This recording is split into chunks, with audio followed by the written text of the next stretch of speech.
Il était une fois, dans une ville chaude et sableuse appelée la Mecque, un garçon nommé Mohamed ou Muhammad. Orphelin, il grandit avec son oncle Abu Talib. Pour sortir de la misère, il épousa une riche veuve créchite. Elle s'appelait Khadija. Un jour, alors qu'il méditait dans une grotte, un ange lumineux nommé Gabriel apparut. « Mohamed, tu es le messager de Dieu, » lui dit-il.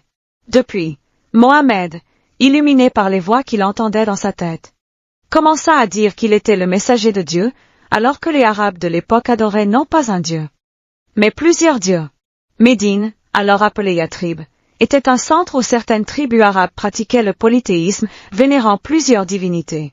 Parmi les dieux les plus importants associés à la région, on trouve notamment Mana, déesse du destin, considérée comme l'une des 3 déesses principales avec Allah et Al-Uzza.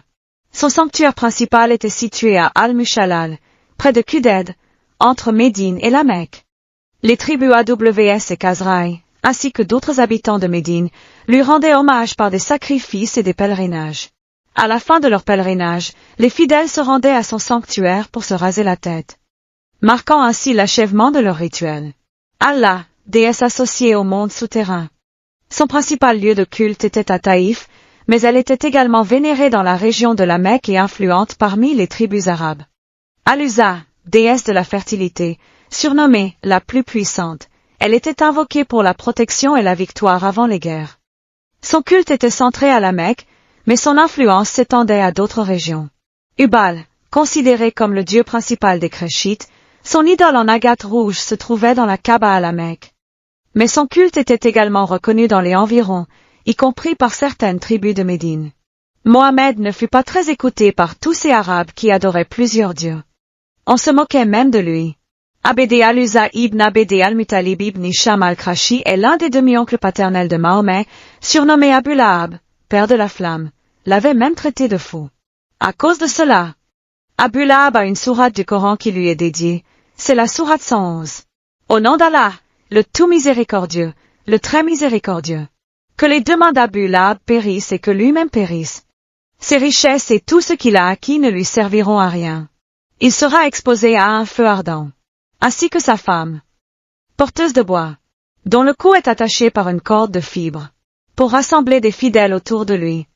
Mohamed a eu une idée de génie, leur promettre beaucoup de richesses et de nombreuses épouses et esclaves qu'ils pourraient labourer comme ils veulent. Sourate 2 verset 223, vos épouses sont pour vous un champ de labour, allez à votre champ comme et quand vous le voulez et œuvrez pour vous-même à l'avance. Mohamed aimait beaucoup les femmes, aussi il en épousa 12, Khadija, Sauda, Aïcha, Hafsa, Zainab fille de Kuzaïma, Hind, Zainab fille de Jash, Joaïria.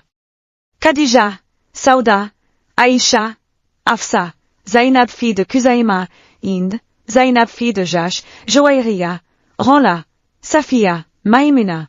Certaines de ces femmes étaient des prises de guerre. Comme Safiya, une juive de Kébar. Après avoir fait torturer et tuer son mari Kinana, Mohamed consomma le mariage sans avoir la patience d'attendre d'être revenu à Médine. Mohamed aimait aussi les petites filles. Il épousa Aïcha alors qu'elle n'avait que 6 ans.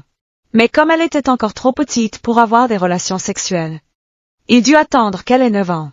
Aïcha a dit, le prophète, bénédiction et salut soit sur lui, m'a épousée alors que j'avais 6 ans et a consommé le mariage alors que j'avais 9 ans. Comme il y avait parfois des dissensions entre Mohamed et sa bande de joyeux pilleurs, Allah révéla à son messager la sourate du butin. Sourate 8, verset 1.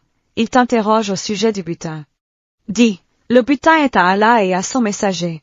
Craignez Allah, maintenez la concorde entre vous et obéissez à Allah et à son messager, si vous êtes croyants.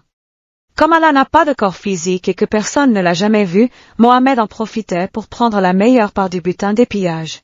Que ce soit les richesses ou les jeunes femmes. Mais les comptes ne finissent pas toujours bien. Si Mohamed était craint ou vénéré lorsqu'il était encore en forme, avec le temps, il était devenu malade et ses compères voleurs ne le craignaient plus beaucoup. On dit même qu'il fut empoisonné par l'une de ses esclaves sexuelles. Quoi qu'il en soit, il finit par mourir malade et délaissé, sans même laisser un testament. Fin de ce joli conte.